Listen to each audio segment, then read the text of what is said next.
Good evening, everyone, and welcome to the Franklin Board of Education meeting for Wednesday, March 19th, 2025. The meeting has been properly posted. Can we have a roll call, please, Mrs. Yes. Larson? Mrs. Sapersky? Here. Dr. Kahn? Here. Mrs. Witkowski? Here. Mrs. Yank? Here. Mr. Sprague? Here. Dr. Beer? Here. We are all present. Thank you. Can we all stand for the pledge, please? I pledge allegiance to the flag of the United States of America and to the republic for which it stands, one nation, under God, indivisible, with liberty and justice for all. All right, I'm looking for a motion to approve the agenda. So moved. Second. Motion was made by Mrs. Witkowski, seconded by Dr. Kahn. All in favor? Aye. Opposed? Motion carries. Thank you. Franklin High School presentation. Mrs. Larson, please. Yes, it is my pleasure to introduce Mr. Mike Volo and the associate principals and a group of VIPs from the high school who are going to come and talk to us about the pathways that they are working on at the school. They're going to share their experiences with us and tell us how things are going for them. Thank you. Mr. Volo, please. All right, thank you, Mrs. Larson, and thank you, Board of Education. So we have 5 students who are here on this beautiful spring night, and we're gonna end with them talking about their experiences in some of the courses that you've approved most recently in the last couple of years. So rarely, if ever, we come back and said, what are students learning those experiences that makes them life ready? So that's where we're gonna end. Okay. I did wanna, have and start, if you kind of go to the next slide there, Jess. A reminder, like every building in the district, we have goals built around the coherence plan, so we don't want to ignore that. I did give you a handout that gives you a quick snapshot of some of the work in terms of measuring how things are going in terms of classroom proficiency. So you'll see that at the very top. And that's your more typical achievement and growth goals tied to the daily teaching and learning. And then following that, we have information about our engagement goals. So we did want to give you a high-level overview of that, but our primary focus today will be on the students who are more interesting than all of us. That being said, we do want to talk about our engagement work, specifically just give you an idea of how we've seen that improve as we've gone through. So we'll start with some staff engagement. Yeah, so you'll see staff engagement is kind of like that third block down or box down if you just wanted to follow along with us. And so you'll see our 2 metrics. We were talking about having access to training to do their job effectively and that their opinion counts. So those were our focus areas within our staff engagement team. And you'll see that we've seen growth throughout not only the baseline in spring, but through the fall and into the winter. So we're eager to see what it'll look like spring to spring so we can have some of that to compare as well. But some of the actions we've been able to take to honor those is we've really been increasing staff voice in their need and want to have universal expectations. And so we've been able to put task forces together in order to help build those universal expectations and impact their voice in that. And then to really meet that training component, thinking around the lens of how can we use the staff expertise in order to build up that training as well. So we've used not only the staff to help build up that training to support those universal expectations, but also any outside resources we've needed to as well. So can I just ask what the total number of staff are there? You have 113 responses out of how many? Oh, 100, is it 120? Just a guess. Slightly No. more than that. Yeah. If it were including all staff, it'd be 140. I think it's closer to 140. Sorry. Thank you. Thank you, yeah. Yeah, so it's been really awesome to be part of the staff engagement team that's met throughout the year to really focus on these 2 areas of training and opinions, and seeing our staff comfortably share their voice and what they're feeling and what their struggles are so that we can team and collaborate, but also build up our leadership within our teachers of taking those initiatives and sharing their voice and their expertise, as Claire shared as well. And our family or community engagement team is our smallest, but it's a mighty team at the high school, led by some members of our school improvement team. We've looking at events differently. So how can we have a menu of options for families when they come to the high school? So in the fall, we partnered with the Wisconsin Education Fair and put parent-teacher-student conferences on that night. And even the subtle shift of not calling them parent-teacher conferences, but really trying to include the student within that name to highlight that they have a voice in that night and we want to see them there. So we've seen increased participation from students on our parent-teacher-student conference nights. We just had our spring conferences that were partnered with the trades hiring event. So another opportunity for families to come in for multiple reasons, and we've tried to increase the amount of information we can share with families and they can share with us on those nights by having sessions offered by either our school counselors or members of our school team Anna Molshine did a session for families around vaping. We've done high school specific sessions around how to support your high schooler as they prepare for college, AP tests, and things of that nature. And lastly, in terms of student engagement, and typically we look at engagement as being higher in fall than it is in winter and spring. And our engagement for students, like the other groups, has also gone up throughout the year. And the lever for that we're continuing to push on is think about advisory. Think about that idea of we've had themes through the quarters of the year where we take student engagement themes and we actually have that drilled down to conferring with our advisees over the course of, let's say, 4 weeks. We've been able to conduct interviews with students from service groups, right? Remember that language you've heard from Dr. Moe around students' disabilities, right? Students who are English learners, right? And actually hear about their experience. And we've seen our engagement go up. I'm not saying that's simply because of advisory or those different, opportunities. However, we're truly hearing from our students in terms of what their experience is each and every day. And that's a great segue for us to go in and talk about the profile of a graduate. This is a slightly refreshed graphic. Compared to what you would have seen arguably about a year and a half ago, give or take. It's been a minute, but this is a updated and refreshed look at the profile of a graduate. So remember, we have 4 nouns up there, as well as 5 sort of qualities or dispositions or adjectives or ways of being that we developed by engaging stakeholders across our community and schools. And one of the things I ask these students here to reflect on what their experiences in some of our newest course pathways have done to help them learn about themselves or to gain experience they would not have otherwise had. And, they did not have the profile when they signed up for the classes. They didn't have the profile in the sense of it wasn't part of daily teaching and learning because we haven't gotten to that point yet, right? That's really big, meaty, heavy work across our system, not just for one school, but for all of our schools. However, I asked the students to come here and reflect on their experience and share with you how these courses that you approved, right? And, we'll come back in fall and talk about maybe a next thing. Maybe it's an educator pathway, maybe it's in theater, maybe it's in something else. And, I'm going to ask you to ask us, right, how does this fit into that life readiness piece? How does this tie to the profile? Not just how does it tie to college career readiness, but how does it tie to life readiness? And that's why I have these students here. Their teachers, I said, give me some names, some students, and they gave your names, right? You're here because, you came to mind immediately. So without anything further, I want these students to talk about 3 of our more recent course pathways that you've either expanded or refreshed or built and approved for us, and have the students share something they learned about themselves or something they gained from their experience in that class. We have students here, and I'll introduce them in a second. Students, when you're talking, just give your name and speak close to the mic.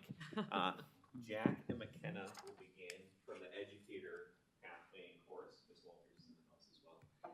They're going to kick us off, and then we'll talk about computer science. So Anant and Alvaro will talk about computer science and programming and coding, and Mr. House also in the house. And then officiating, we have AJ. He's flying solo tonight, but I think he can do an okay job talking about that as well. So Connor wasn't able to be here tonight, but AJ is here. So he'll talk about officiating course. And again, things to listen to as they talk, think about, communicators, thinkers, collaborators, citizens, and are there things that even come in your own head as you hear them talk? But I want to let them, share their experiences, and then, again, thank you for approving these course pathways. Otherwise, they wouldn't be in the courses or wouldn't have taken the courses they're talking about tonight. So thank you. So I'm Jack. I'm in the Foundations of Education class, and one way it's really helped me is that first off, it's through UW Parkside, so it's a college course, and I feel like just getting that experience of doing college level work has really helped me prepare for what I'm gonna be looking at the future, especially with wanting to be a teacher and wanting to go in education. It's kind of got me an idea of what I want to be thinking about going forward. And then in terms of class content, it's made me a lot more aware of how schools work and how kind of to work with kids, because you kind of understand with the class okay, this is how kids think, this is how the schools try to help with that. And I think overall it's just really helped me prepare for the future with my education plans. I'm McKenna. I'm also part of the Foundations of Education class. This class, we focus a lot on not only reflecting ourselves as who we want to be in the future as teachers, but who the kids are in the community, how they are seen, and how we can help them grow. This helps me a lot think about coming from a place of growing up in education, seeing how I want my kids to grow up in education and have teachers that care about them and know where they're coming from. I think this class is a great start on having teachers know and reflect where these kids are coming from. And yeah. Hello, I'm Anand. I'm currently a junior at Franklin High School, and I've taken pretty much all the computer science courses our school offers. One thing I've really taken away from computer science at our school is the ability to be able to collaborate and connect with my peers on a deeper level that I've never really had the chance to do before. So I've been programming pretty much my entire life, but obviously before high school, it was just me by myself. And then freshman year, I walk into programming one, class of like 32 people. And throughout the year, I realized that this is a whole class filled with people who are just like me, who share hobbies and interests just like me. And ever since my freshman year, I've been able to stay with these peers and just sort of be able to collaborate with them throughout my 3 years of high school so far. We have a coding club at high school that we founded and are currently running. We have 15 plus people, and we're still growing every single year. We participate in hackathons, competitions, like the Marquette Coding competition and stuff. If you go to the next page or next slide here, yeah. So that's some of the right there on the left. Those are some of the kids who participated in the Congressional App Challenge. Essentially, it was just it was a challenge that you make an app over like the course of 6 months, and both the first and second place award winners were from our school. So right there, and you can see Mr. Hust and Mr. Wolo. And that man right there, all the way on the right, is Congressman Brian Steele, who came to our school to give us our little certificates that we got. And you can see Mr. Hust right in the middle. He's back here also. And then that picture there on the right is a completely student-led event that we currently hosted up about a month ago, I think like March 4th. It's a hackathon that we hosted at our school. We had like 20 people there, I think. And essentially it was like, the prompt was to come up with something to help your community. These people here came up with a way to get food that the restaurants have to like food shelters so that people could actually use that even instead of getting it wasted. So they got their little awards there, and yeah, we had a little award ceremony. It was completely student driven, so we were the ones giving them the awards. We bought those awards, we bought the food, and like we hosted it in Mr. Huss' classroom again back here. Wait, where's Mr. Huss? And yeah, so I just hello, yeah, I just wanted to have these pictures up here just to show you what your programming classes at the high schools have done for us. I just wanted to thank you guys also. So yeah. My name's Elvira. I've also taken about all of the programming classes at the school. And on building on what Anat said, I agree that a lot of the people at our school are really, especially in our programming classes, are really driven and they're really hardworking. And it really helps when like we have lots of peer working projects that we work with together. So it helps with the fact that everyone has the same interests and we're able to connect with each other. And we always work together peer programming, which helps a lot with communicating and collaborating with each other. It especially helps when we're working on code, and it helps when we talk it out and we're able to understand errors in our own code. And it also, like he said, a lot of the students at our school are really beyond like just the basics. They love programming and they're also really good at it. So the robotics and coding club teams, and like also in like just students in the classes in general, they're also like really hardworking. So it's not just like they're doing mundane homework. They actually like programming, and they actually go beyond and build projects. And I also have an internship with Mr. Hust, and we made an AAB Day light up project. It helps a lot when we talk through our code and like work with other people, whether it's working with students or with our teachers. I'm AJ, and I've taken the officiating sports class. And one thing it taught me was like the deeper like rules of the sport. So like I play sports, like I knew like kind of like the basics of like all the sports and like kind of how to like know how to like ref it or ump it. But it taught me like the deeper rules and like the exact like how to like call it, like where to be. And then I think it like helps like being a citizen because like you're giving back to the community. Because I know like there's like limited refs right now. So like you're going to like give these like youth kids, like young kids, like 10 younger, like the games that they need because like they're gonna come through our high school one day, and so like you're helping our high school in the future. And if you can go back just to the previous thing again, I think you heard many of these words here, but I think like I'd say any questions you have for the students or things you want to ask them or hear more about. But again, I can't share enough that like when I asked our teachers, like these are the names that I got, and again, teachers give me 5 more names, 6 more names, 8 more names. Because their peers are awesome as well. But these kids are here on this, beautiful Wednesday evening to share their time and experience, the week before spring break, and they're here because they're excited about what they're doing. I'm just curious what the apps are. What's the range of apps that you kind of work on? So we had a pretty wide range of apps. We have somebody made the food recycling stuff that I told you about. Other people made a sign language like dictionary app. Someone made a website that you could like search up environmental issues in in Wisconsin and like other states and like what's some good solutions for that. Yeah, so it's really up to what they think a predominant issue in our community is, and yeah, we kind of just give them free reign to build whatever they need to. So you're not using the punch cards then? You're using some other code? No, no, we're not. Yeah, what languages are you using? Coding languages are you using? Well, it really depends on how much programming the person who's building it.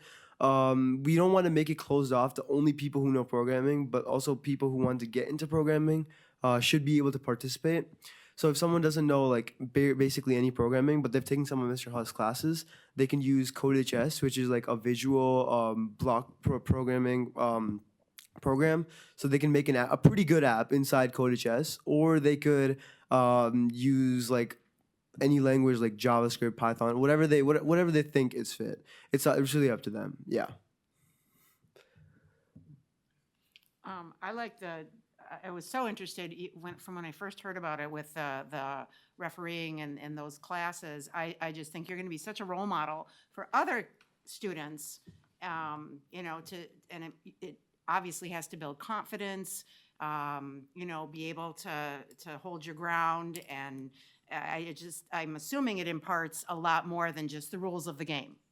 Yeah, it kind of helps you build confidence, know exactly what you're gonna do, you're right, because obviously people are gonna say you're wrong, because it's they want their kid to succeed, but you have to give confidence and say your call is the right call, and you don't want to be sway from you want to have confidence in yourself, so you don't sway what the crowd's saying and stuff. Mm-hmm. Very cool.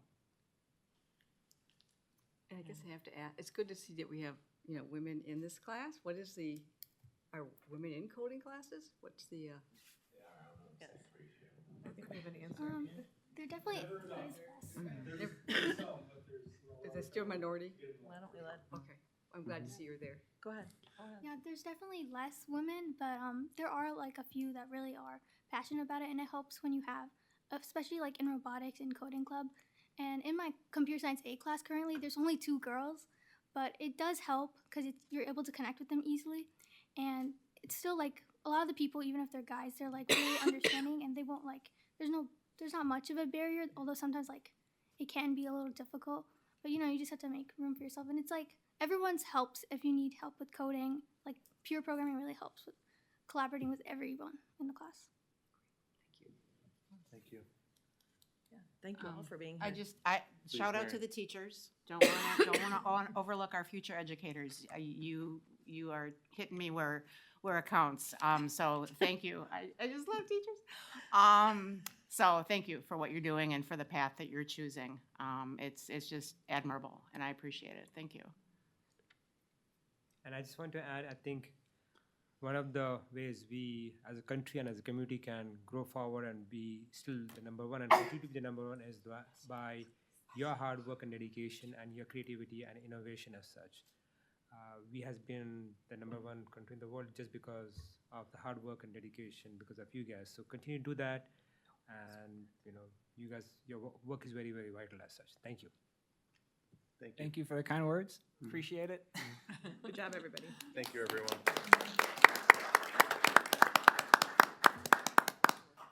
Picture. Get up there, Debbie.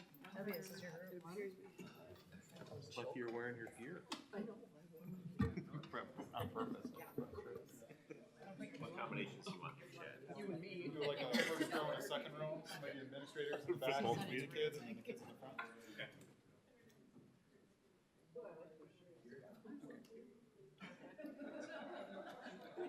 Scoot in so Debbie's on the back, oh, there you go. Yeah, that's true, that's true. I'll Photoshop in some googly eyes. So students, I'm gonna have you guys be a front row in front of the administrators, so if you wanna stand, if I could have you in that right Mr. over Huss should be between like those two. posing in the front. There you go. Yeah. There you go. Yep, just make sure. How do you see him running back and forth? Yep, He must be in like perfect. really good shape. Because aren't you just running? Wait, Oh, here comes Mr. Huss.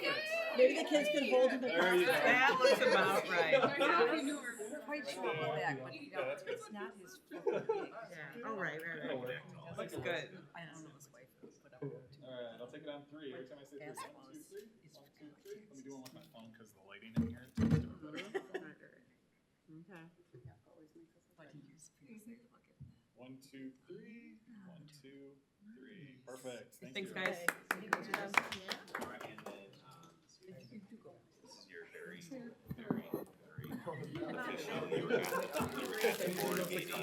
I think these are all the same. I don't think there's It's not consistent, it hasn't done this before, so, that's really, yeah. What's up? So you, oh, no, it's not like that? He's been here since 4. I don't know. He gets MVP. I gotta figure out how to make my computer not black out every 5 seconds. MVS. All right, thank you, everyone. We'll continue to community comment. We have one participant today, Natalia Carrillo Christensen.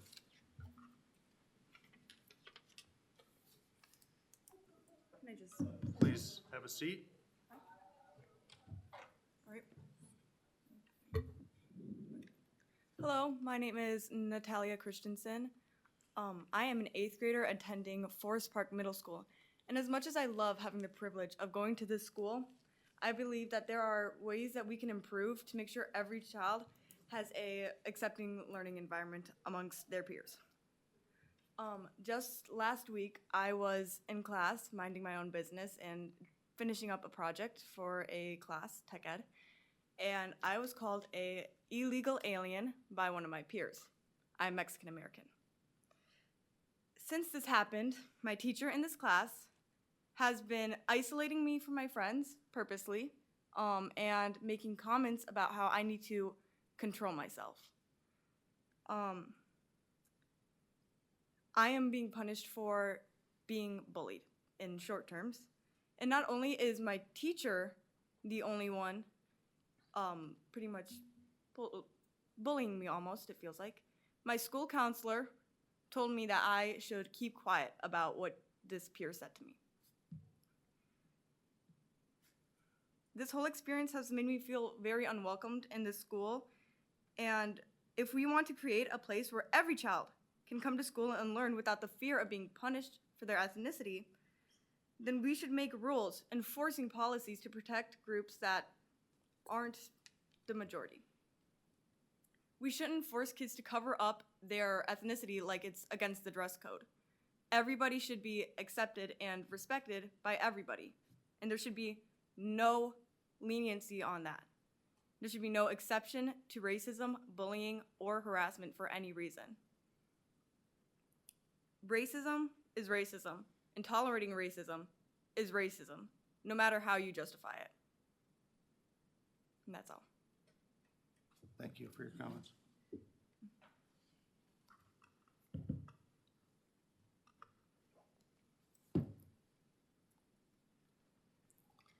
Thank you, Natalia, for speaking. We can follow up tomorrow too also and talk. Appreciate you being here. I know it's pretty brave to have to come up to a microphone at a board meeting. All right, we'll move on to the consent agenda. I'm looking for a motion to approve. So moved. Second. Motion was made by Mrs. Larson, seconded by Mrs. Witkowski. All in favor? Aye. Aye. Opposed? Motion carries. Thank you. School board calendar,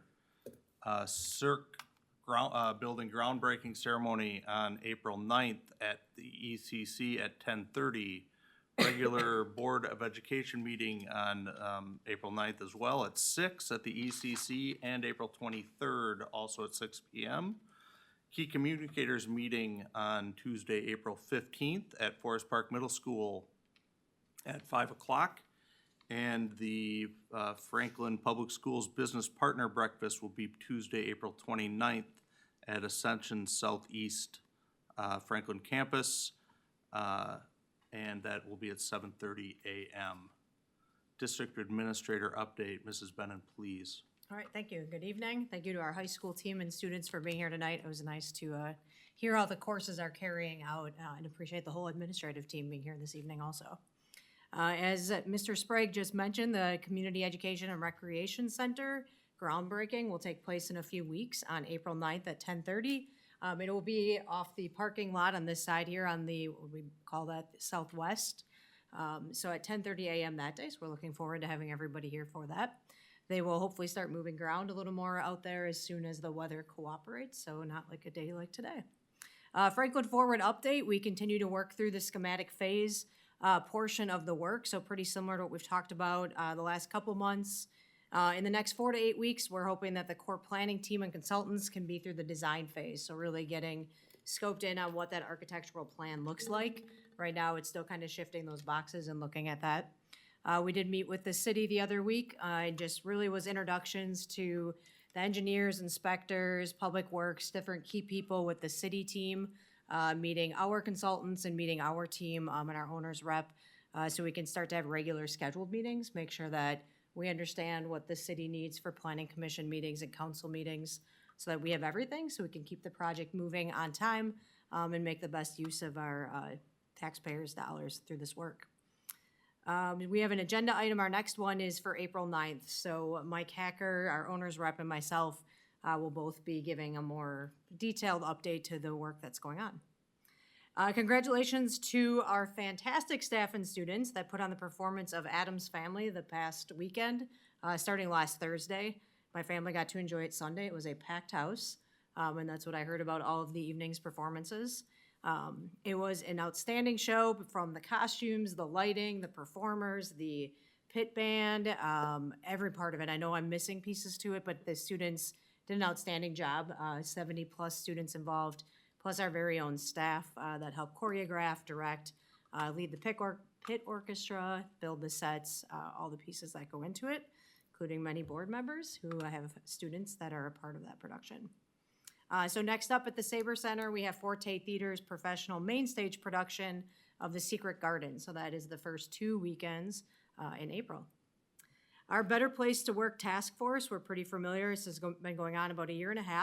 So the support staff group continues to meet. They're making progress towards looking at what does a compensation model look like for our different work groups. So when we're talking food service versus custodial versus aides, it's all a little bit different. So continuing to have conversations to complete a structure in that area, similar to how we completed a compensation structure for professional staff through the Better Place to Work last year. This past Tuesday, last night actually, we met in the same room for a couple hours, and talked through a lot of the health insurance updates that are going on.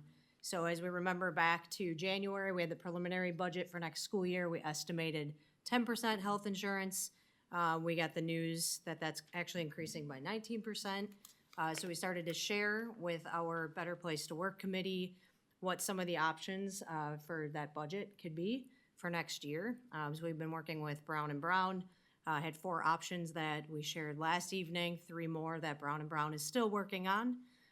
But as far as when that comes to the board, that is our April meeting. So April 9th, we'll have a full health insurance and health clinic update bring forward anywhere from 4 to 7 options, depending what we get from Brown and Brown, for the board to think through and give us some direction on where we should go with that as a district. So that was what we spent our time on last evening with our group. And also Laura and Andy are working on setting up a traveling show, as we call them, when we go to all of our schools and talk during some of the staff meetings. That won't be before April 9th. Like I said, we're still waiting on some of those options from Brown and Brown, but will happen either between those meetings or probably following the second meeting of April when we have direction decided from the board table and can share that with our family here in Franklin. Timely follow-up to that, as we're talking budget dollars and finance for schools, is that the Legislators' Joint Finance Committee is holding a second of 4 hearings on Friday, April 4th. So this is at Wisconsin State Fair Park. Andy and I are both planning to attend and speak. Any board members that are available, would love to have you there also. Working with Leo Ekman also to get some parents of students with special needs, so we can speak to the needs specifically in funding of special education as our state looks at the biennial budget, also looking at those CTE programs and how we can continue to support those, as we know there's a workforce that needs more workers in the state. And a follow-up to our school resource officer, thank you to the board for approving that. The department and Jenna Rosinski and Principal Volo went through interviews this week and have decided that our second school resource officer will be Officer David Chrissy. So he doesn't start till next school year, but this is important because he can get through some of the training and get into our schools and meet some of our staff ahead of next school year. So we will have 2 next year, 1 permanently at the middle school, 1 permanently at the high school, then obviously supporting in the elementaries when they're needed. We will keep our Adopt a School program. That's really helped improve relationships and just the students seeing an officer more regularly in the buildings. As Principal Volo mentioned, next week is spring break. Seldomly do we need to remind anybody that that's coming up, but it is. It's next week, and I think everybody's looking forward to that. And then there's been a variety of athletics and activities updates. I'll give you the quickest rundown and apologize for any that I missed, but I think we pretty thoroughly looked at it. Thanks to Chad for his help on this. In early February, the dance team was crowned state champs in jazz, runner-up in pom, and runner-up in kick. The FHS Sabres cheer won the WACPC. Please don't ask me what it stands for. Wisconsin Association of Cheer and POMS Coaches. Nice, thank you. Good job. So they won the state cheer championship. That was late February. They also recently made history as the first team in Wisconsin in our division to reach semifinals UCA Nationals as well. Our FHS Sabres girls basketball team was regional champions. In addition, boys swim, varsity boys bowling, 2 of our gymnasts from our Franklin Muskego co-op team, and 3 of our wrestlers made state appearances. And our high school mock trial team placed in the top 10 in state for the 3rd year in a row, winning 2 rounds. So you saw outstanding words from our students this evening, but it's just great that they keep representing us so well, not only in the state, but in the nation. So a lot of updates tonight, but thank you, and let me know if you have any questions. Can you just repeat the day that the state budget hearings is happening? Yes, it is Friday, April 4th, and they start at 10 a.m. So getting there a couple hours early to get your name in, you get 2 minutes to speak, or as a group, you can get up to 5. If there's any information, just a link to the info, Mhm. that if you could share it out, that would be great. Absolutely. Thank you. Yep. We got an email from WASB. Did we? Slipped Maybe. through my mental It crack. just came in yesterday, like afternoon. It's pretty Got it. recent.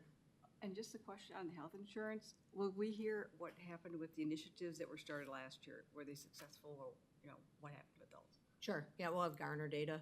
We will, And we okay. shared some of that, or shared all of that with Better Place to Work last night and had their representatives speaking to it. So absolutely. All right, thank you. Mhm. Thank you. Anyone else? All right, reports, presentations, and other board business. FHS International Trip Presentation. Ms. Bastian, Ms. Weston, please. Mr. Gain.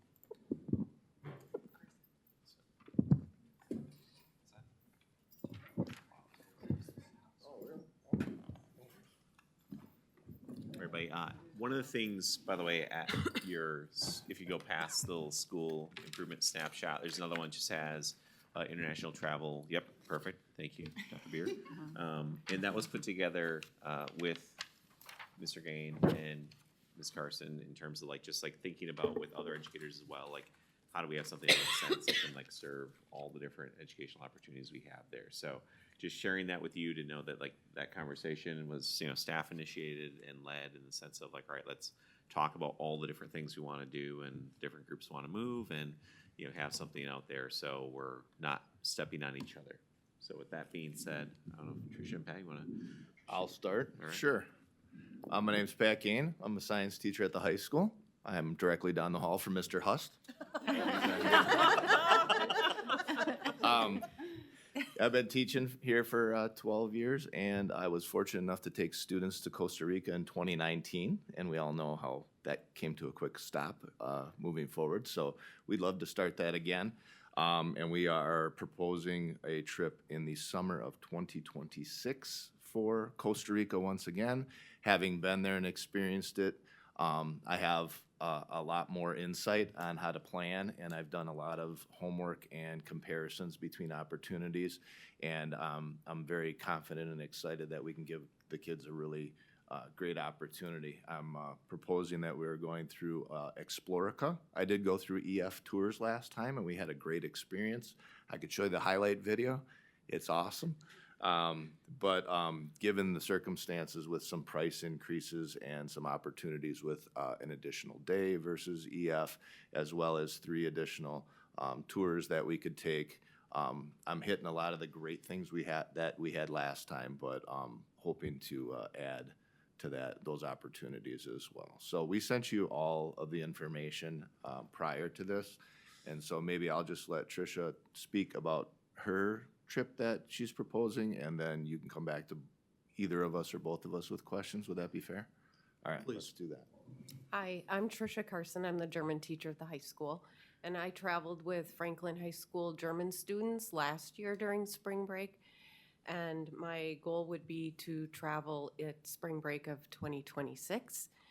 The tour is similar but not identical, and I'm traveling with EF once again. They offer opportunities for students that I think are beneficial, and I'm familiar with the company and traveled with them for many years, so I know the questions to ask or ask for specific things to set up the program for the students so they get the most out of their time.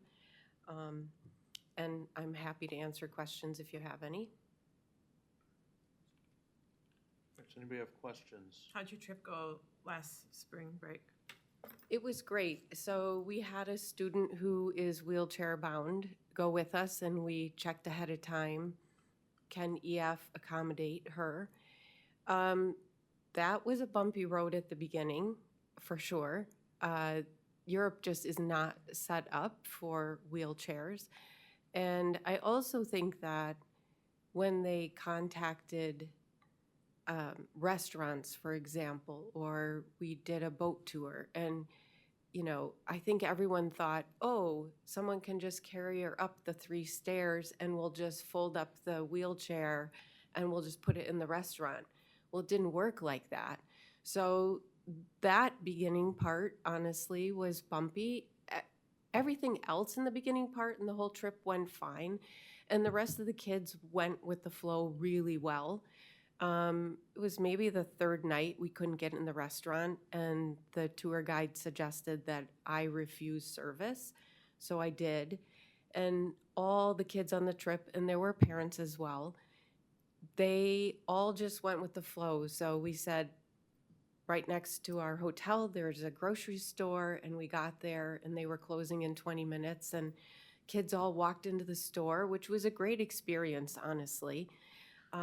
They found food, and we were all reimbursed for that expense, and probably they gave us a little more money than what we really spent at the grocery store, but still, it was an inconvenience. So this year I don't have a student in a wheelchair or any other, I don't currently have any students who would need that kind of assistance. How many students did you take last time? I think I had 32 students and, no, maybe 28 students. We were a group of like 38, and I think we had, so I don't know, I can't remember exactly. It's Yeah, close yeah. enough. We Close filled a bus though. Yeah, Yeah, I just, to add to the whole idea of you experience things and you always learn things moving forward that you have to address. So I will just speak to the two things I learned on my trip. Number one, flying out of Milwaukee is way more expensive than flying out of Chicago. So this time I'm planning to take a charter bus, the same one that the dance team would use. They're very reliable, to get down to O'Hare. So we're saving about $400 a kid there.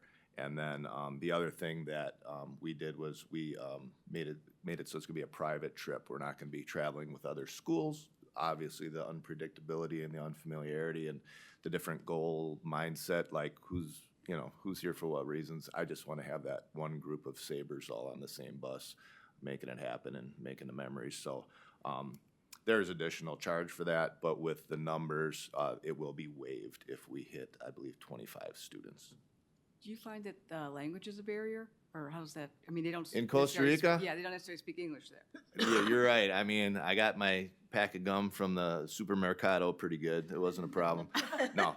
A lot of people speak English, especially with the tour guides and things like that, but it is so valuable to become immersed in the local flavor. I just love having downtime. That's some of my favorite times is the downtime. Specifically, there's a city, a little town, I should say, really, called Tortuguero, and it's where the turtles come and lay their eggs.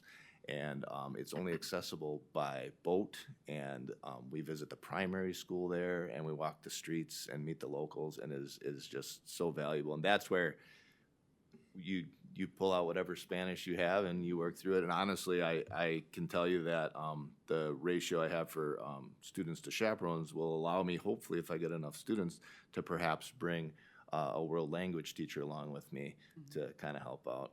I hate to admit it, it took me a while to become a science teacher. I have a degree in international business with a minor in Spanish, but I will be the first to tell you that if you don't use it, you lose it. So yeah, buying that pack of gum was a big thing for me when I got out there. But I do have a little experience, so we'll get by. But you had your numbers down, right? When they told you the cost, you knew the numbers? Yeah. What's that? When they told you the cost, you recognized the numbers, because you have to, they'll tell you the cost in Spanish in terms Oh, of yeah, I bought a little package of potato chips when I got there, and it cost me like 850 colones. That's what it was. 850 colones. It was like $1.25. Okay. Yeah, All right. but it was that sticker shock for sure. Well, thanks for doing the extra work to put these trips together. I know you get a trip out of it, but it's a lot of work and it's a lot of responsibility. But you know, Absolutely. the kids The come with sports- experience that's invaluable. So. Just told the kids in class, and they're all excited, and parents are excited too. Many of you know Dr.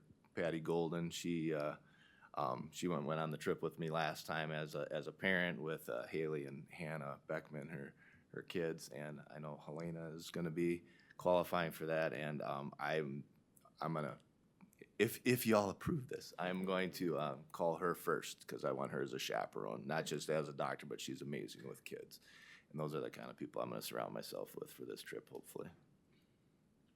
Is there fundraising opportunities for students, or don't you do that anymore? I think that there are fundraising ideas, many ideas. At my previous district, we did a lot of fundraising. When I presented 2 years ago, we had in the slide presentation that I'd be happy to meet with parents, but the fundraising most likely would be parent-run or organized, but I'm more than willing to share ideas with them, and I'll obviously share with Pat. Yeah, I've been talking to Vicki Cordani about fundraising. She knows a thing or two, so we're hopefully gonna tap into her expertise to come up with a plan on our side of it, but I know that Explorica also will allow the students to set up their own individual websites where family and friends can also contribute to help offset their costs as well. EF as well. Is there a limit, and I'm sorry, I read this before, I'm just not remembering right now, as to how many students you can take on the trip? And if so, is it like a first come, first served, or how are you? Is there an application process to get on the trip, or? So students need to be in a German class for next school year. And then I don't think we'll fill a bus. I think typically it's about 55 people you can put on a bus. So with the amount of students I have, I don't know, I've come close to filling a bus, but I've never actually filled a whole bus, so I don't think I'll have a problem with that, but the Spanish teacher who is taking students this summer, she ended up having a waiting list, and then I would certainly do that as well. And as students make their decision, like maybe I can't go, then we can pull from the waiting list.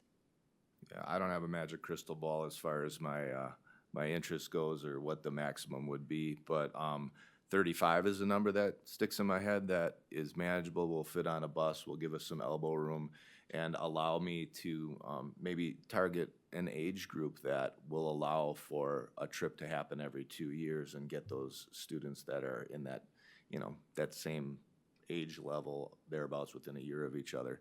So potentially, and this is just thinking out loud,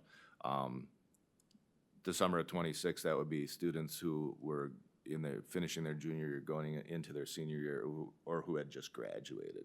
And so that would be my target audience to begin with, but then we would kind of see how it goes from there. And my kids don't have to be in any specific science class. It's just, if they're in science class, they would qualify, which is like the whole school. So I don't have the German class specifics to deal with. So. There's no class requirements at all, okay. So how do you advertise to the students then, in terms of getting the information to everybody so they know it's happening? Like you would be just in your German classes, but if Right. are you gonna send it out to like the whole school, or? Yeah, so I can send correspondence via email. I can have students sign up for my goal block of anybody who's interested. Other science teachers are willing to use that as an opener to see if anybody might be interested in pursuing the opportunity. So, word of mouth meeting, follow-up meeting in the evening with parents involved and things like that. So just trying to kind of sequentially give kids the opportunity to hear about it, explore, and see if it might be for them. All right, thank you. I'm looking for a motion. I move that we approve the spring break world language trip and the summer, spring break 2026 world language trip and the summer 2026 science trip as presented. I will second. All right, motion was made by Dr. Beer, seconded by Mrs. Yank. Any further discussion?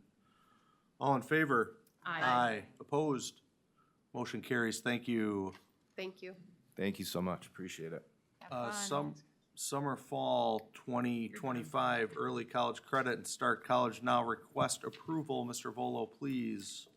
All right, everybody. At your disposal, and just I know he won't say anything about it, but if you're partaking in March Madness this week, please make sure you express some thanks to Pat, because it's a lot of work and it's a lot of fun. So whether you've been, just paying attention to Spirit Days or whatever, your level of engagement is with that, or if you have a child, Pat works really hard for it. So Can I just say something real quick? I just had a thought when you guys were talking about the officiating classes and of course the education classes. Engineering is always, the programming has always intrigued me. But I want to let you know that there are kids who sought me out to become referees for the rounds of action with their peers. Talk about confidence. So I just want to pass that on. It's just an incredible class, and Steve Drobot's done a great job, and these kids do have that confidence. So you're right, those skills are beyond measure. So, all right, thanks so much. Thank you. Appreciate the feedback. And I've never met an official who corrected me because I was never wrong. So that's why I never got technical or anything else. That's what I tell myself. That's a story in my head. That's the confidence. I did review the early college credit and start college now submissions. As you may recall, the early college credit courses can be for summer or fall. That's what we're approving. Start college now does not have a summer option per the state statute, so that's only fall. In front of you is just the updated table with the quick snapshot in terms of the chart junk, I'll call it. That infographic there isn't terribly useful. However, right, as you know, students request more than they could possibly take. So there's a student who I believe requested 53 different courses across every tech school as well as Marquette University, because they have a very specific thing they want to be able to do. And their hope is they're able to do it somewhere. So they requested all these things at 4 different, places, and that's one person. So, across Start College Now and Early College Credit. So I will share that to share that you remember, you can see the past year's data. Students don't take all the classes, they can't. And also, like, our criteria for denial is, again, like, do we have a comparable course? So you'll notice things like, introductory psychology or English 1 or general biology or chemistry, things very specifically that, one for one go with the course we offer at the high school. That's our criteria for denial. Otherwise, there really isn't anything other than for us to approve them. So. Thank you. I'm looking for a motion. So moved. Second. All right, motion was made by Mrs. Larson, seconded by Dr. Beer. Any further discussion? All in favor? Aye. Opposed? Motion carries. Thank you very much. Thanks, everybody. Thanks. Communications update. Mr. Kafka, please.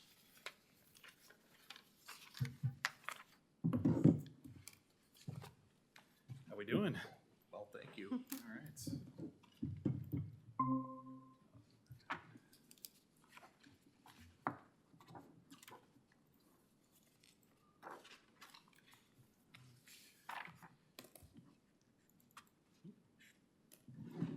All right, good evening. This is the time of year when I typically come and do an annual update just on how communications as a department has been running. You guys all got the update. Is this in front of you, I think, because I'm going to refer to some of this. So I plan to just kind of hit the highlights through this and then share a few other anecdotes we received from the communications survey that we held over the last few weeks. So in terms of the communications update, so the areas I'll be talking about are just kind of a review of our communications mediums or channels, the way we push out our communications, some recent communication honors we received, the survey results, as I mentioned. We'll talk a little bit about Franklin Forward examples, because that was a big portion of our work this past year, as well as the new CERC center that's going up, and then also give you some social media metrics and highlights. I know you guys love those, so I'll share some of those as well. So everything I'm referring to is in the packet if you have that in front of you. So as a review, I work directly with the district administrator for leading our communication efforts. These are directly tied to our coherence plan. We made that shift last year, so all the goals of what we do as the communications department stem from that. Our channels or our mediums with how we get out all of our information, they're listed there for you, but our school buildings do weekly bulletins on Mondays, electronic newsletters. The district does a bi-weekly, every 2 weeks, district newsletter electronically as well.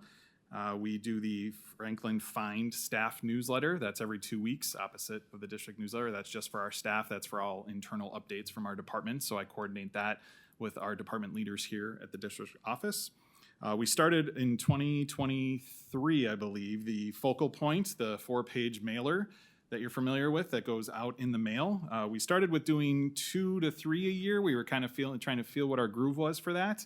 One of the things that we're excited about for next year is we got a lot of positive feedback on this, being a way that community members receive information from us when we did a survey as part of our referendum initiative.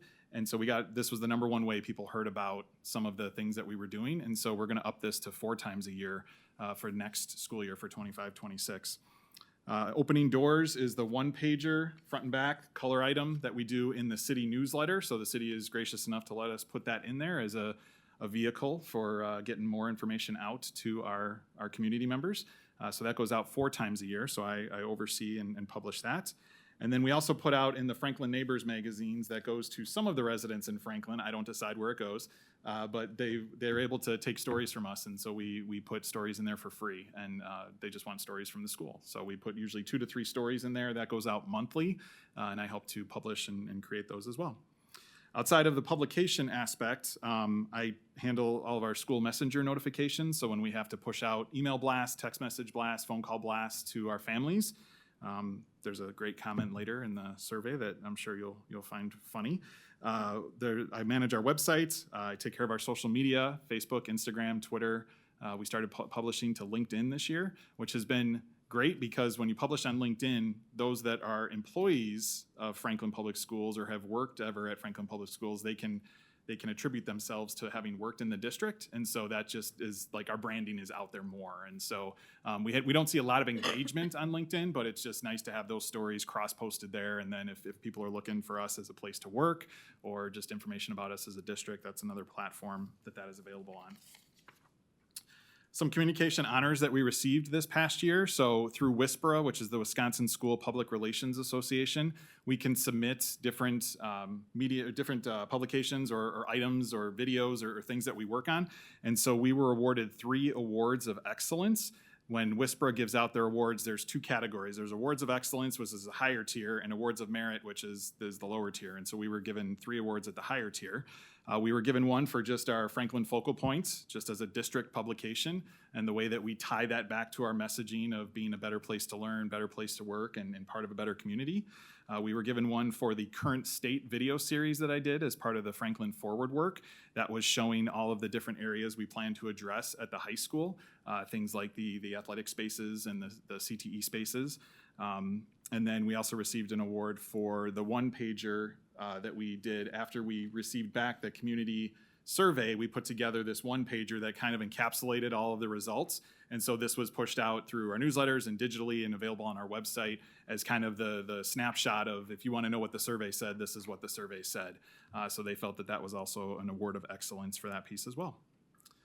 Moving into the communication survey results, so I tried to put the snapshots on there. We had about 300 responses. We came in at 298. Your document says 285. We had a few stragglers after I sent that in on Friday.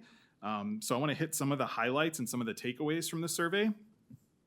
So as we look at some of I'll talk through the first few graphs on the page there. What we did for the survey this year was the last 3 years we've had the survey be the same questions, so we kind of had benchmarks to follow, and we categorized the questions we asked as one-way communication when we broadcast stuff out, two-way communication when we broadcast out and we also ask for feedback, things like surveys, social media would fall into that, if we did any kind of other way to get information from families and such. And then passive communication, which is how we store our information, like the website, and if that is available and accessible to people that are looking for information. So we used some of those same questions, but I altered them a little because we were seeing the same results over the last 3 years, and so we kind of wanted to look at some of the deeper things I'll go into here with the graphs. With, do we need to look at the frequency with how we push out our messaging? Are we sending too much messaging now? Because now we've added, all these publications that we talked about. Do we need to look at possibly adjusting our electronic newsletter? So that was what I was hoping to gain from some of the ways that we put these questions together. You can see the first graph just shows the different levels of parents that responded, higher from elementary, lower from middle, and kind of in the middle from high school parents. The second graph shows that still on a smartphone is the typical way that people read our communications. So we are cognizant of that when we push stuff out so that things are going to a way that'll form fit on a phone. The third question was one that we altered that I was just talking about. So when we look at electronic newsletters, in a given month, a family member receives 6 electronic newsletters. They're getting 4 building bulletins and 2 district newsletters. And so we retooled this question because in the past we asked, what do you prefer? Do you prefer once a month, twice a month, 3 times a month? And it always came back to what we had. And so I wanted to ask it in a different way of knowing we do all this communication now. What do you prefer? And so I was very interested to see that it kind of all came in relatively close to each other. They were within, 15 or 20 responses when you look at those bar graphs. So the one on the far right is our current 6 a month. The one in the middle is 5 a month, meaning we would go down to 1 electronic district newsletter.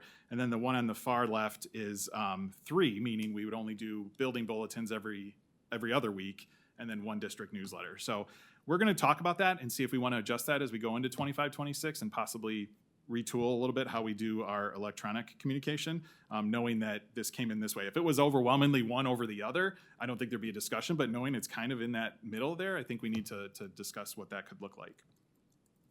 The next graph talks about where people get most information. This comes in the same way every year. The building bulletin, that regular communication weekly, is where people are getting information from us, families, I should say.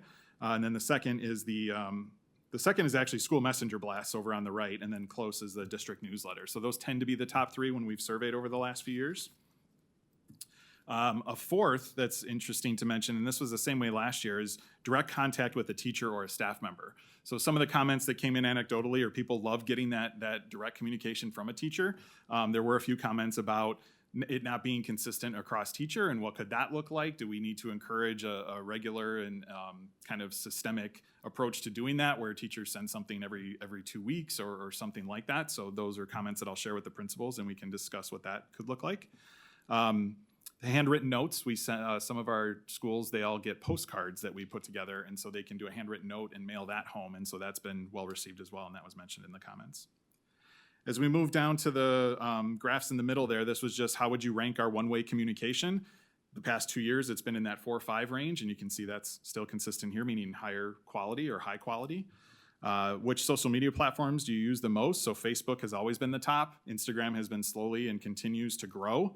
The other ones kind of all peter out down there. Twitter and X doesn't really give us traction much anymore. We still have continued to use it as a way to just push out information when we have it, but we really don't get much in terms of likes or engagement there. So we're talking about, do we need to continue to post to Twitter? Is it more for certain, like a lot of athletes and sports and current news, like live news is on Twitter. So we're talking about if we want to pull back from that or not. And then I mentioned we started posting to LinkedIn this year. On the far right is just how would you rank our two-way communication? That's in the 3, 4, 5 range, so in that kind of upper tier. And that could be anything, like I said, from just surveys and us collecting information, what we do with the information, responding through social media. That falls under 2-way as well. The graph at the bottom of the page gets into our district website, just asking if people are visiting our district website. You can see the yeses and nos there. And then how would you rank our website? Kind of in that 3, 4, 5 range. Our website hasn't had a refresh in a few years. We're talking about what that could look like. The contract we have with Final Site, which is our website provider, goes through 5 years, and this next year is the 5th year. So we're talking about if after that we want to either look at a different provider or look at different refresh or just a different look to our website. So that's something we'll be exploring in 25, 26 as well. Our overall rank for just how would you rank our communications overall in that 4 or 5 range of high quality. So that's good to see that that continues and has been that way on the last few surveys as well. The bottom of that page, the Franklin Forward work examples, those are all clickable for you. You guys have seen all of the Franklin Forward things that have been worked on, but I did link them up there just in terms of creating our logo, working with our partners with CD Smith, PRA, Cadence Consulting, helping to put our brand out there as we were building referendum initiatives, doing different banners, postcards, the Franklin Focal, putting together the thank you video. That was our kind of culminating piece at the end of the campaign. All of those are archived on the Franklin Forward page, and we continue to do regular updates there. And we're also looking at doing regular updates once a month in district newsletters going forward. The next page is just a few links to some CERC examples where we did some work there, helping to kind of brand what that looked like as we were in kind of that 2022, 2023. How do we best explain this to the community? We put together some different layouts of what the fields and the structures would look like. And then that all led to now moving forward to the groundbreaking ceremony that's coming up. So there's some linked up examples there. And then our social media metrics. The first is Facebook. So just to kind of re-explain this, it's also listed there if you want to read it, but the reach is what we look for, the number of people that have seen a story at least once. And this metric doesn't include reach from people who maybe viewed it when it was shared by someone else. So these are kind of good numbers to go by. They call it organic reach when you get into social media definitions and whatnot. The first few have to do with our home construction project. That one always is in the top areas. So our Franklin High School Construction 2 class, the first one is from November of this past year. I believe that was the pre-drywall, and that one got a lot of reach. The second one was when they did the actual groundbreaking in September. And then the third one was our homecoming parade. Our homecoming parade always gets great reach on social media. Number 4 is a good honorable mention because it was something new this year, was when the Forest Park Middle School staff, during our staff professional development days in August, they went around and visited every 6th grader at home. And so that got a lot of reach, which was great to see. And in terms of reach, those numbers continue to be around that kind of 26, 27 for the top ones, but then even trailing off, like people are seeing our stuff, which is good. And I tend to cross-post into some of the Franklin community groups and things like that, just so it kind of hopefully gets in front of more eyeballs. On Instagram, and these metrics, I forgot to mention this, these are from last April when I presented to you through this past week. So this is about the last year. So some from last school year, some from this year. What's interesting on Instagram is those that follow us, we get a lot of students that follow us. So it's always interesting to kind of compare what are moms looking at on Facebook and what are the kids looking at on Instagram. Although a lot of adults use Instagram as well. But The top posts had to do with one of our elementary grad walks from last graduation last spring. And then post number 2 and 3 were homecoming related. Post number 4 was another elementary grad walk. Post number 5 was our FHS dance team winning state honors, which was just here in February. So to know that it got that much reach that quick, that one spread pretty fast. That's it on the social media metrics. And then just in terms of closing this up, in terms of future communication planning. So looking forward, like I said, we plan to explore the frequency of our electronic newsletters and see if we want to shift that for 25-26. Amongst IT and communications, we've been examining different communications platforms. We use School Messenger, as I mentioned right now. But we're looking at, is there something that can be offered better that offers different services? There are some systems out there that offer live chatting and one-to-one translation live. So if I was a teacher and I was chatting to a family and their preferred language in the home was Spanish, that it would live translate for them. So School Messenger doesn't have that right now for us. So we're looking at things like that. Offering something that could be like a teacher-parent communication tool. Yeah, we can email, but is there something better or different there?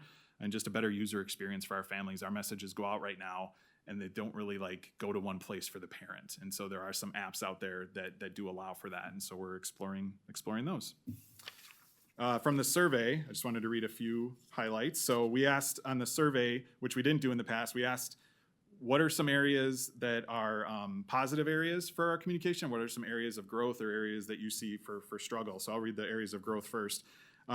One person commented the website and communications needs a modern overhaul. The website is not great for finding info, which I know has been sometimes a struggle. We do have a lot on our website, and so we're looking at if we do refresh that, what does that mean? It would be nice to have text about upcoming events from classroom needs teacher communication. So speaking a little bit to what I just mentioned there about is there a need for a good teacher to parent communication type tool? Too much information that is not relevant to me or my children. I believe this was an elementary parent, which makes it hard to sort out the stuff that I actually need to know. So for what it's worth.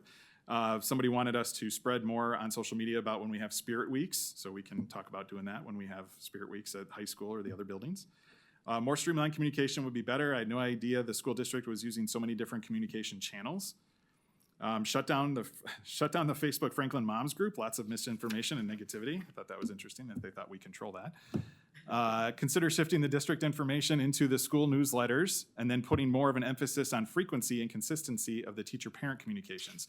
This feedback is actually something the secretaries and I have talked about in the building newsletters, maybe putting a banner for district news and sorting things out a little bit better there, because sometimes the district news gets lumped in with school news. And so to the point earlier about, if I don't know what to look at, so we're talking about doing that as we go forward. That was not. They wanted school contact phone numbers in the newsletters, I guess, so we can look at putting that in the footer if it's not there, which I think it is. Please don't call in the early morning about school closures. Call the previous night instead. Let's see what else is relevant. Somebody did ask for kind of what I finished on. Please have a district-wide communication platform.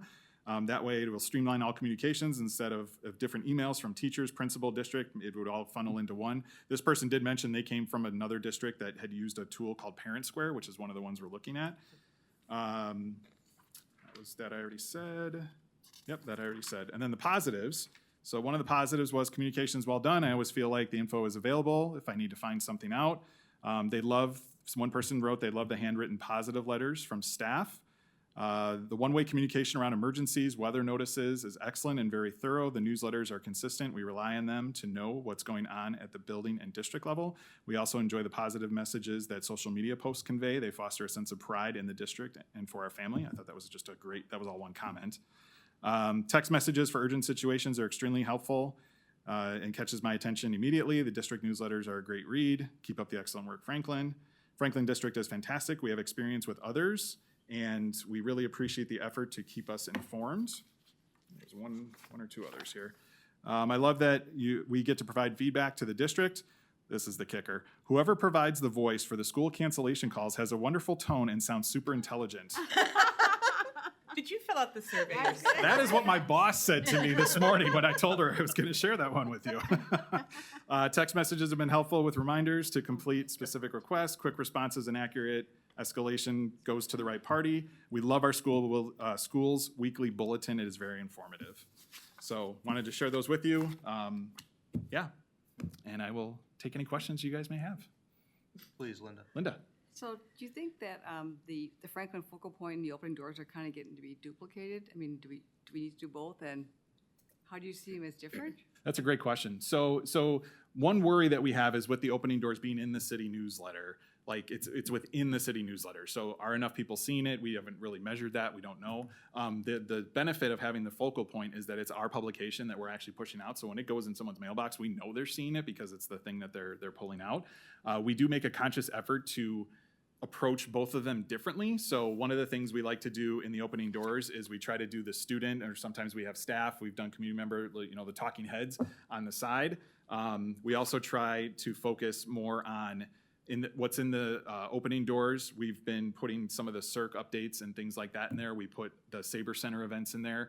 Things that we do different in the focal point are we're really trying to keep with the focal point sticking to stories that tie to the coherence plan or to Better Place to Learn, Better Place to Work, part of a better community.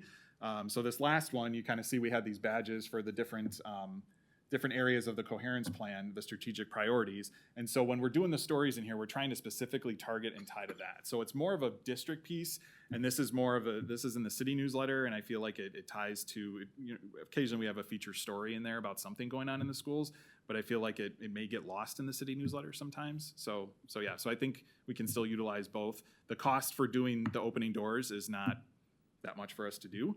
The focal point is a little bit, but we feel that it's worth it based on the feedback we've been receiving that people are actually reading it. And you mentioned that there's stories in the Franklin Neighbors magazine. Yeah. I don't get that. So, Right.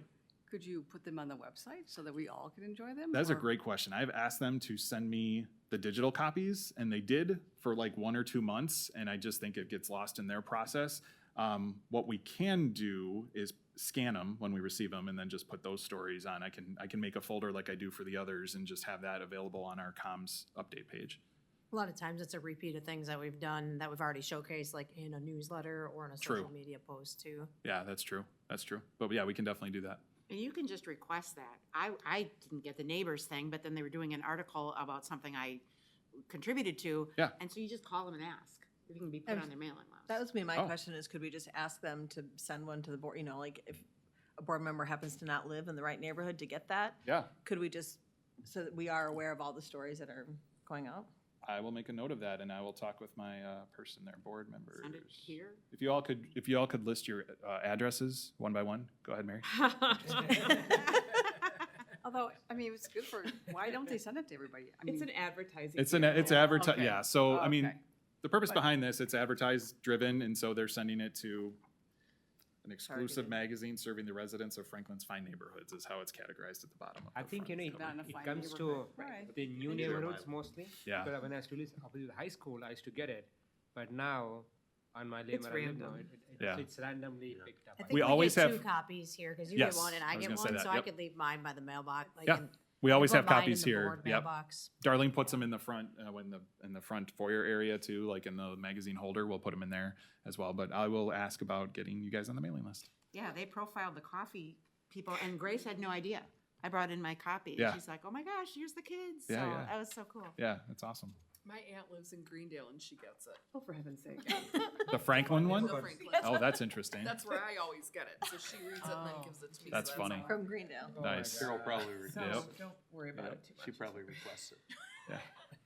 and I will say about the website, I know you call it passive, but Yeah. maybe you want to think of it as more self-serve, because I go there to get stuff. Sure. I mean, any business has got a website because they want it to be self-serve. Yeah. So calling it passive to me seems like you said, it's just a place to put stuff. No, people are seeking information, Sure. and should be self-serve, more Sure.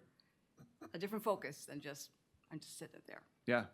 because I will say too, with the website, in my time doing this role, I'd get a question here and there about, I couldn't find this. Could you point me to it? And, I respond to somebody, get it to them.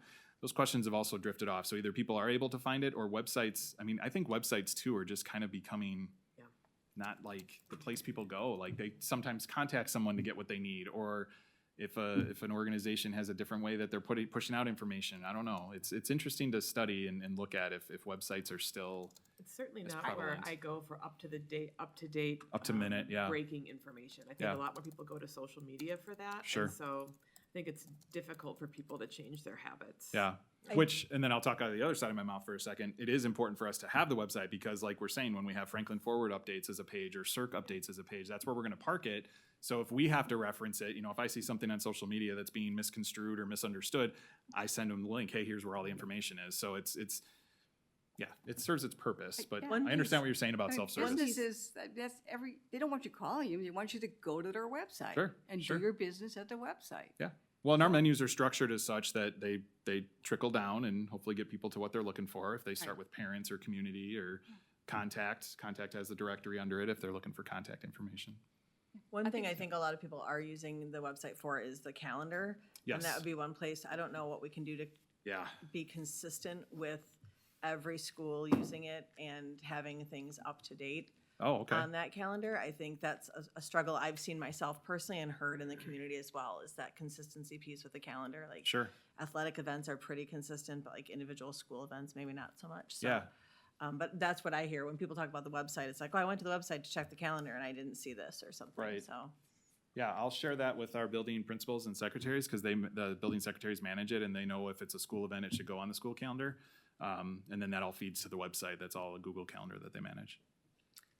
We'll also share that in talking to my liaison principal, that she finds that when she communicates with parents, and there's some app that they use where they use video to say, oh, this is what happened in the classroom.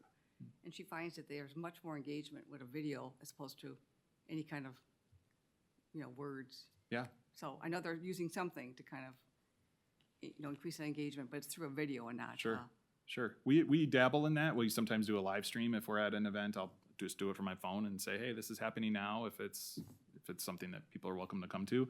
But yeah, we dabble in video. We push out video on Facebook and Instagram as well. I think a lot of classroom teachers probably do one-offs, like I've had classroom teachers use Class Dojo or whatever. Oh, So I sure. think there are classroom teachers who sort of try and find ways to build a communication platform. But part of that is that inconsistency, through how many years in the elementary school, we probably had 8 different things like that. And so from year to year, if you're switching, it would be kind of nice to have a consistent district platform. I'm just thinking back to when I first started paying attention to school board stuff, and it was, one of the things was about the fact that we weren't gonna send home paper anymore. And there was this huge hue and cry about the fact that we weren't gonna get paper flyers for everything, and we thought the world was gonna end, and it didn't. It didn't, So yeah, we did think that. you shepherded us along. Yeah. Good job. There you go. Yeah. Can I just ask one Yeah, quick question? So sure. I've attended a lot of these parent things, at informational sessions at I think there was one at Pleasant View, but mostly they've been at the middle school, and one was actually at the Saber Center. And I'm just wondering where all of those informational sessions are disseminated to, because the attendance, Yeah. sometimes seems a little less than you would hope. Yeah, so for the family information sessions that you're talking about, so we had, I'll talk about winter, spring here. We had 6 of them, and we had a few in the fall as well. And so I designed a layout for that, a graphic that we had regularly in our newsletters. We had the secretaries put it on their upcoming events calendar. They put a table at the top of their calendar, so it was listed there. So that goes to all parents. It was in the district newsletter. I did do cross-posting then to social media, so I was sharing it out on social media. And so those are the ways we did push it out in terms of trying to get it in front of people. I think one of the things we heard about, anecdotally, we would hear from people that their nights are so busy with kids' activities, and if they have kids in the school, they're probably doing something. If they're in sports, they're definitely doing something. And so I think that possibly contributed. So we're discussing if we want to continue doing family information sessions like that, or if we would make them more school-based or do something different for next year, because you're right, we had very low attendance for many of those, and so looking at doing something different. Right, well, and this is not neither here nor there, but I'm wondering if maybe doing something that's more attention grabbing, Sure. You know, then neurodiversity in the modern, whatever it may be, obviously it speaks to what's being presented, but Right. I don't know, sometimes people maybe need something a little more Flashy. Sure. That's sure. a good, Yeah. perfect, yeah. Yeah. But you're right, I thought we should do like a bait and switch, like, oh, there's gonna be a special boys basketball game. Oh, just kidding, it's about, you know, something else. Strike that from the record. People would come, you Yeah. know, Yeah.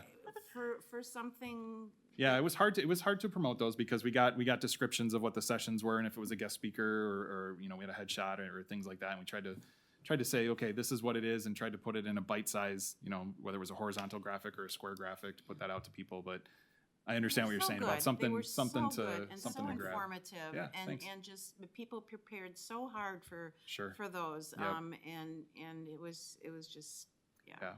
I will say, I did see that block. It was always one page. Yeah. And there was one particular one I was tied to. It was very difficult for me to kind of like peel that off and promote that because it was always one page. So you could do a little better on being able to compartmentalize that so it can be shared and Sure. and people. Well, so can- what it was, I think what you're referring to is there was the one pager and we had all 6 sessions right, on there for the one, winter. right, Yep. and that was the only thing I could cut and paste. Well, no, in out. each newsletter, then when the next one was coming, the next one was featured up by the calendar as its own graphic. So it was its own graphic. It was bigger. It was larger. And then under the announcements, we did put the 6 just as, hey, this is our winter series. But we always had a large graphic for the next one I coming missed in the that. newsletter. Again, I'm Yeah. searching and it Sure. always comes to that, and so Yep. I had a hard time sharing it.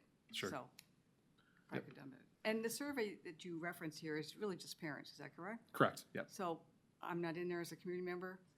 Did you ever think about surveying? So the community one we had from last April, so we use that right now, but I think to your point, now that we have the Franklin focal point, that goes to every mailbox, we could probably put a QR code in there, or we can do a mailer in that similar way. Right. But for right now, when Chad and I talked about it, it's like, well, we just did the other one in April through School Perceptions, which had the communication style. That's where we found out the Franklin focal points, the lead piece, even above opening doors of where people are getting the most community outreach is coming to learn about what's going on in the schools. Yep. But it's probably something to look at maybe on a every other year basis or something. It'd be something to talk about. Yeah. Yeah, we can do that. Well, this survey was specifically for parents of Yeah. Yeah. kids. It has been the last 3 years we've been doing surveying. We've just done it to families, yes. Because they're the ones really receiving our one-way communication, like if we have to Right, push out yes. messages and all that. So that was kind of our audience that we wanted to get the feedback from. I see the point though, and getting more feedback from the community, and so Superintendent Bennett and I will work on that. Particularly, we got new CERT building going up. We got some big recreational opportunities ahead of Yeah. us. Yep. There's a whole big world out there that we're Yeah. not. We also are trying to be cognizant of surveys because we had just done the family engagement survey right before this one, and so talking about like, are people surveyed out too, and how do we best approach that? All right, anybody else? No, just- Congratulations, Yeah, I Chad. was just gonna say, Oh, yes. thanks. Thank you. The communications has improved immensely, and I hear that from a lot of community members. The Thank you. awards speak for themselves. Yeah.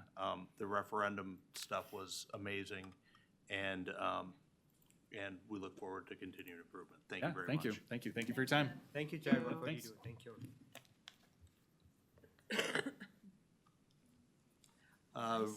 Resolution awarding the sale of $145 million general obligation school facility improvement bond, Series 2025A. Mr. Cromie, please. So attending with us tonight virtually is Jeff Seeley from Ellers. You met him a couple of weeks ago. He does come from Upper Minnesota, so with their storm, we put the virtual link on. Yeah. So I'm going to give you a couple of highlights from the day sale report. So you probably got an email today that the board report was updated. So like bonds that we've done in the past, every bond I've ever been involved in, it's done on the day of the sale is when this is updated. So that's where you'll see that. And that was essentially the link to this report, but I'm just going to give you a couple of highlights and I'll let Jeff answer any specifics that we have. So first of all, a couple of weeks ago, we did a ratings call with Moody's. So essentially like your personal credit rating, there's companies that rate organizations for their credit score. So we went from an AA2 to an AA1, so that's an improvement. A triple A is the highest you can go, so we're one level below that. two major factors. One is our fund balance, general operating fund balance, staying consistently at 35% or above was a large component of that. The second one, to a smaller degree but still equal, was actually our debt management. And so they looked at the defeasances over the past few years and said that's a good sign. So why that's important is when you have people come to bid on your bond, they're looking at it as an investment. And so obviously the safer the investment is, the better they feel about going in on it. So we had ultimately 7 bids provided on our $145 million. A couple of the key components, one, we had estimated, or really Ellers, when we went through all of the referendum work and all of the documents leading up to this, a true interest rate of 5%, it's at 4.1. So what that means is approximately $18 million less to taxpayers over the life of the bond. We're going to save, and a lot of that is just related to that moving up to AA1. Wow. And having that additional rating. So I think that's a pretty big piece. In addition, we had a much larger premium that's offered. Jeff can kind of explain the premium piece, but people that want to bid on it will offer a premium to help offset interest costs. So that was, I think, about $3 million-ish higher than we had anticipated. So again, all of that's being calculated towards saving interest long-term, or at least interest levy long-term. So ultimately, we're going to ask you to approve the sale today, and then I'll let Jeff add anything if he wants, or if we're just going to wait for questions. Well, thanks. It's a pleasure to be with you. I want to just highlight a couple things. First of all, we took the bids this morning. It was excellent, as Andy mentioned. But I want to go back to the bond rating, because I don't want anyone to kind of lose track of how important this is. You guys moved up from a AA2 to AA1, which is not by accident. We're talking an elite bond rating here. AAA is the best. It's one step above, and it's less than a handful of schools in the state that have a AAA. So you are in the upper 90-some percentile.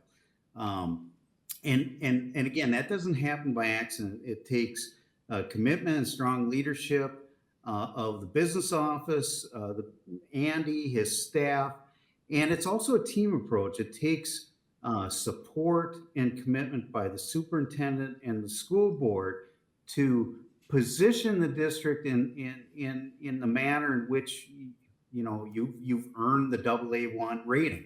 So I just wanted to go back to that. Secondly, the excellent results of the bids. Again, the interest rates were lower. We received a larger premium.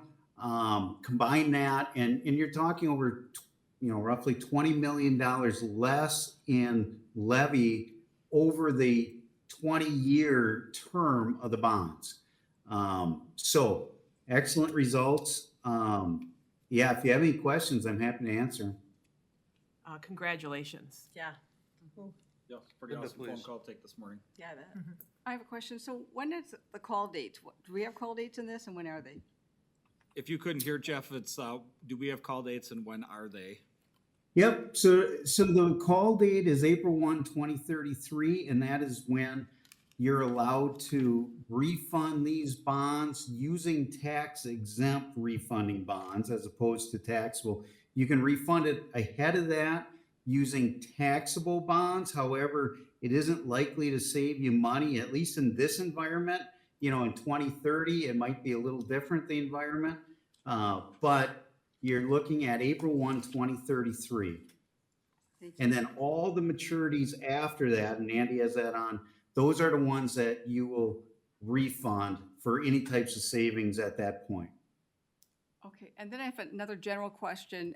Now, it's $145 million. It's going to take us 4 years to spend this money. What was the decision process to maybe not split this up? Why did we go one big issue versus splitting up like we did the previous construction? Yeah, so when Jeff and I had talked about that, so that was early on in the process about splitting it. And we used like an 80-65 split, so 80 million, 65. Ultimately, what it was projected to be was an additional about $1.9 million of interest that we would be paying, and generating about 3.5 to 4 million less in interest earned. So paying more interest on your loan, earning less interest to spend. So Why would really, it be more though? Because you're not borrowing all at once. Jeff would have to be able to answer that. I can't necessarily answer that particular piece to the specifics, but in putting those two things together, we were netting less earning interest, so less dollars we can actually spend towards the referendum or whatever related to the referendum, and paying more in interest from a levy standpoint. But Jeff, do you recall? And I can add a little bit to that. Right now, if you split it, one of the reasons we split bonds in the past was because, if we were trying to get under a certain amount for bank qualification, of course, your bond is too big. Neither one would get under that bank qualification, which would bring you better rates. That's a common reason for splitting them. So that reason was off the table. Not only that, but the bank qualification rates at the time were much better than non-bank qualified.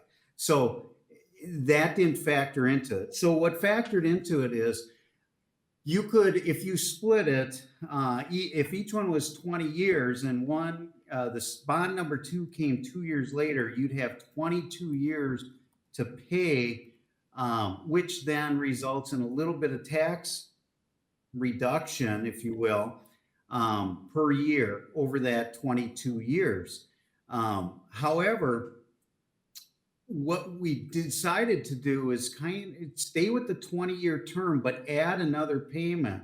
And that's why we have that October payment, then flipping to April payments after that. So we ended up with a 21-year payment cycle with a 20-year term. So you're only accruing interest on 20 years, but you're spreading the tax impact out over 21, as opposed to accruing interest on 22 years. So the interest accrual was less. You only had one bond you had to pay all the costs for to issue. And when we looked at it, there just wasn't the financial benefit to go ahead and do the split bond issue at that time, at this time, yeah. Thanks for. Well, I mean, the bank qualified is 10 million, so that wasn't even a Exactly. That wasn't even consideration. And that typically is when you split it, but in your case, you had way too much. It wasn't a consideration. But wouldn't it impact arbitrage? Because again, there's a 2-year limit to spend it, so we're holding 145 million and we're gonna be in arbitrage after 2 years. Yep, so we did look at that component, and that would have helped the second borrowing, but not the first one, because we won't meet the 6-month threshold. So between when we close on April 10th or whatever happens to be, until October 10th, we have to spend 10% of those dollars. We're not really hitting a construction component until September, which is really the tear down of the pool. So we're not gonna meet even the first threshold of spending those dollars at that particular time. So we weren't going to certainly hit it on the first one, so we'd be looking at the arbitrage rebate anyways. Potentially on the second one, depending on how the schedule is laid out. So we'd still be in that situation. So it sounds like we borrowed too soon? Or I mean, don't you adjust your schedule to match that up? We have payments right now, so we're already in for $1 million at this particular time. So we're floating general fund dollars, so losing general fund interest in the current situation. Right, but you told me that we weren't gonna meet the thresholds because we didn't spend enough, but yet now you're saying we're $1 million. I'm confused. We're gonna be in an arbitrage situation either way, whether we split it or we went single issue. Ultimately, the financial piece didn't make sense to split the issue overall, so we went with the single issue. Yep, and if I can just mention something on arbitrage, the district is working with 2 companies. One is us, one is another company. We're combining our resources with a different company on the investment side of things. And with that, we bring an arbitrage department in, and throughout the process, we're going to have an arbitrage specialist evaluating. And at some point, investments may switch over from time deposit to demand deposits, in other words, from taxable to tax exempt in order to maximize the amount that you can keep. In other words, minimize the amount of rebate. However, given your situation, Andy is right. You're going to be, unless of course investment interest rates drop dramatically, you're going to be in a situation where you're going to be earning and pushing over that threshold of arbitrage, regardless of how we manage the split to begin with. What about how we manage expenditures? It's possible, but we would have to be physically under construction pretty heavily to meet that. Okay. And the timeline just doesn't fit that. Otherwise, we would have fronted a significant amount of money to have plans developed before the referendum actually went through. And I don't know if we'd want to put ourselves in that position, because if it's no, then we're on the hook for that. All right, I'm looking for a motion. I move to approve the resolution awarding the sale of $145 million general obligation school facility improvement bonds, Series 2025A. Second. All right, motion was made by Mrs. Yank, seconded by Mrs. Larson. Do we need a voice vote? Yes. Mr. Sprague? Aye. Mrs. Witkowski? Aye. Mrs. Yank? Aye. Mrs. Sapersky? Aye. Dr. Khan? Aye. Dr. Beer? Aye. And I also vote aye. The motion passes. Thank you very much. Thanks, Jeff. Thanks, Jeff. Thank you. You're welcome. Thank you. Have a great evening. Thanks, everyone, for your hard work. This is great news And today. again, congratulations, Andy. That's a big deal. Yeah, it was pretty exciting. When he called this morning, I was like, oh, that's awesome. We'll take that win. For sure. All right, donation to Ewald Family Foundation Scholarship. Mr. Cromie, please. Yep, so we had a $5,000 donation. As you know, board approval is at $1,000 or exceeding $1,000. The donation is for 5 scholarships, $1,000 each, 3 in the CTE, so not necessarily limiting to what the CTE, but something under the CTE umbrella, and 2 for students attending a college university. So we're just bringing forth the motion to approve the $5,000 donation towards these scholarships. It's a one-time thing, right? Correct. One-time scholarship. With Yes. thanks to the family, I move to formally accept the donation of $5,000 to be used for the Emil Ewald Family Foundation Scholarship. Second. All right, motion was made by Dr. Beer, seconded by Mrs. Sapersky. All in favor? Aye. Opposed? Motion carries. Thank you. Board clerk's report. Election notice, please. Mrs. Larson. Notice is hereby given that an election is to be held in the Franklin Public School District on Tuesday, April 1st, 2025, and the following offices are to be elected to succeed the present incumbents listed below. The term of office for school board members is 3 years, beginning on Monday, April 21st, 2025. 2 school board seats will be filled for a 3-year term beginning on Monday, April 21st, 2025. The ballot position for the election are as follows. Position number 1, Mike Sprague. Position number 2, Alam Amali. Position number 3, Debbie Larson. That concludes my report. Thank you very much. School board liaison reports. Board liaison reports. I have a couple. I met with Mr. Ekman, and we talked about the family engagement opportunities. We talked about the meet and greet opportunities for incoming 6th and 9th grade students with special needs. We discussed the work of the admin team and student services coaches in planning for student transitions. We discussed, I'm going to be visiting, I think it's Ben Franklin, I should find out, right?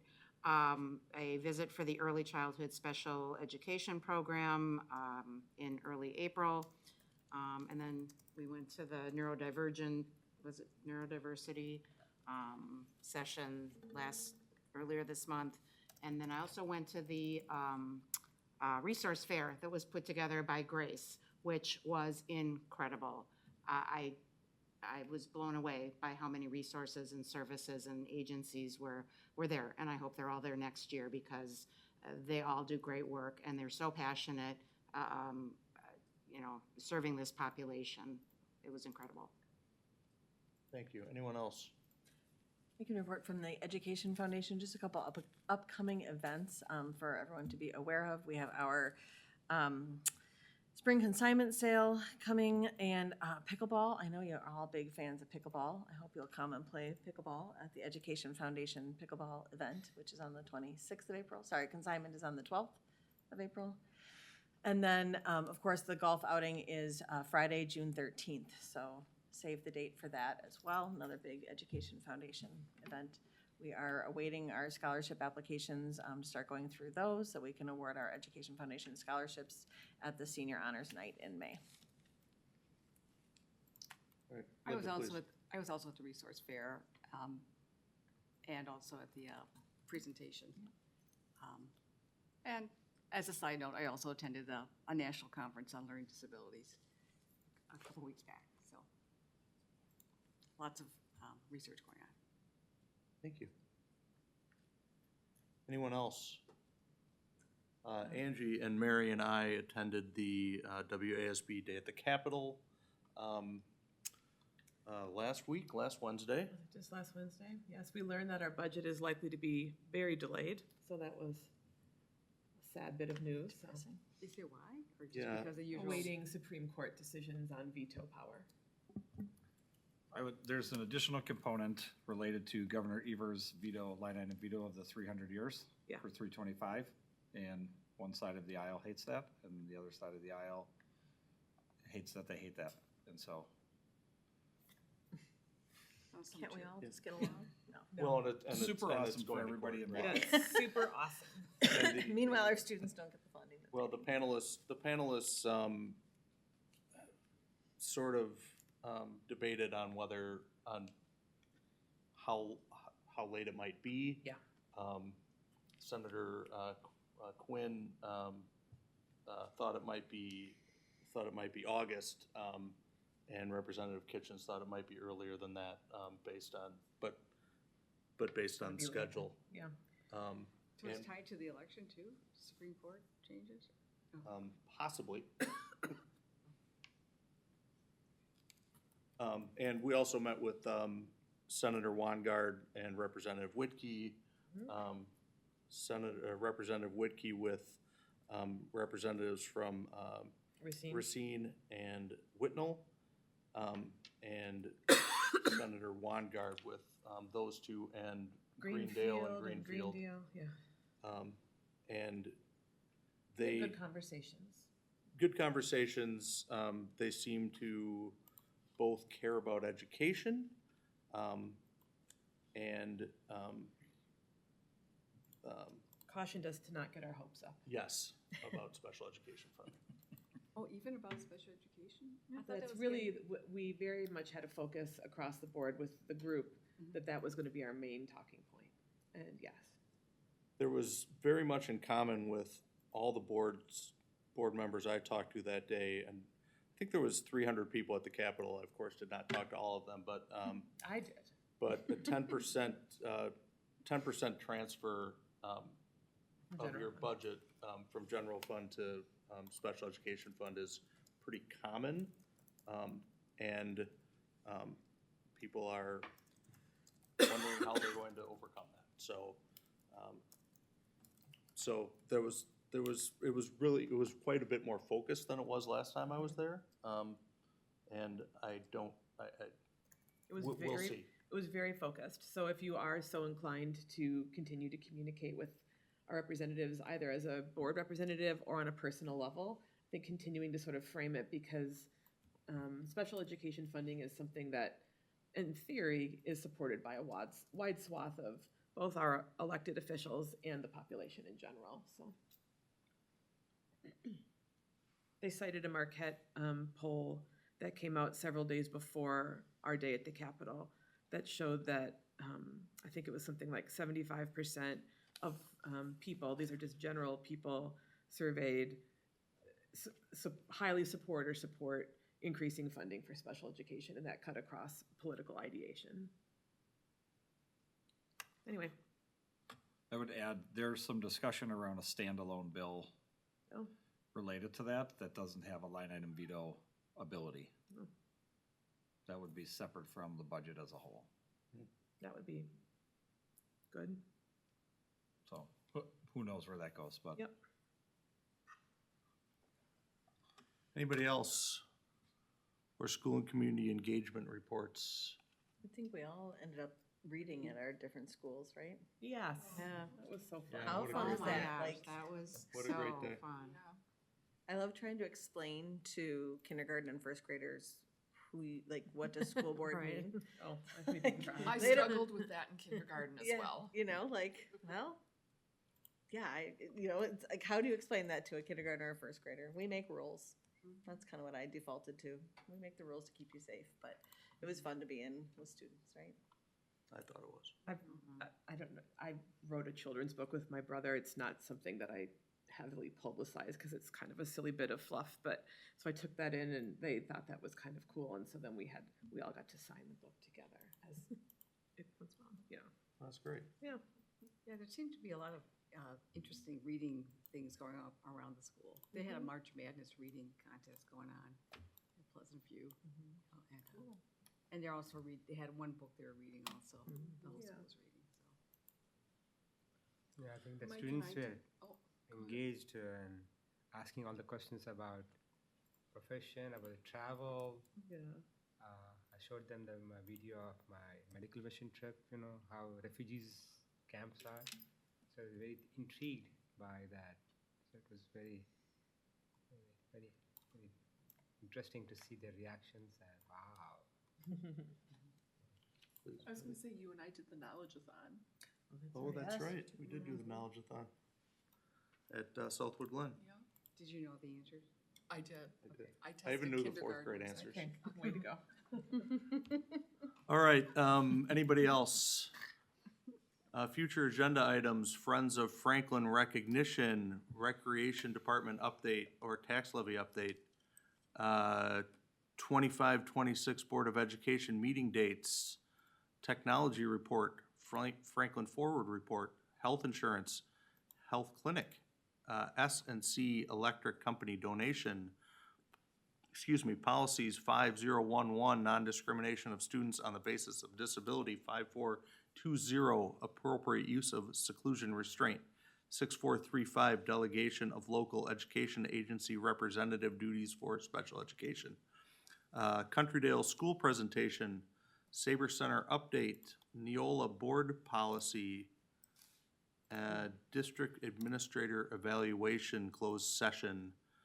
And I'm looking for a motion to enter into closed session pursuant Just a to, Quick sorry, question please. on these agenda items. I guess, I mean, I printed this earlier and it looks like it's been changed, so.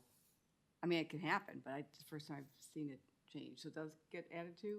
Yeah, those after it's- were added. The donation came in after we had put this in on Friday. The Neola board policy one I added today because we have been debating on going to Neola for policy. And we just got an email from them yesterday saying that their prices go up April 1st. You can get a agreement and have board approval and go into it if you act now. So that's on there to come to the board for discussion, and then the board can decide if we want to go that route. But yeah, that just came through yesterday, and then the third one, I'm forgetting off the top of my head, but was one that came in. Oh, I'm the sorry, clinic. I don't know what Neola is. I'm sorry. What is Neola is a company that works with 30-plus lawyers to write policy. So majority of the districts in the state use Neola to do their board policy writing, and then they present volumes to usually twice a year, they present a volume of policies to the board to look at, decide on, and approve. So it's new. We've never done it before? Correct. Right. We write our own policies and go to our own legal counsel to write them. Okay. So you can add these things after the board, after you send out the agenda, so this can change. I just want to make sure that, you know. Usually it doesn't. We have a spreadsheet where we lay out the whole year. This is, as you noted, this doesn't usually happen. Okay. We just had another donation come in, and instead of having it be a surprise, I noted today that it just came in, so we added it on the agenda. Okay. And same with the Neola thing, so. All right. The one thing that's missing on this is we never have a treasurer's report. Why did that just drop off? Why is there no treasurer's report? Yeah, it would always be listed, Once a and then month. we would just sort of say, treasurer's report is in board docs. Is there any questions? It was never really discussed, Yeah, but it was always there. they're We don't updated do- in board It's docs been board monthly. docs monthly. We should mention it. That's Yeah, that's that's, I mean, that's what we should do. Okay. So we're gonna Thank- add that? Yes, thank you. Right. All right, I'm looking for a motion to enter into closed session pursuant to Wisconsin State Statute 19.851C, District Administrator Self-Evaluation of Goals. So moved. Second. All right, motion was made by Mrs. Sapersky, seconded by Dr. Beer. We need a voice vote, please. Mrs. Witkowski? Aye. Mrs. Yank? Aye. Mrs. Sapersky? Aye. Dr. Khan? Aye. Dr. Beer? Aye. I also vote aye. Mr. Sprague? Aye. We are in closed session at 7:49. Thank you.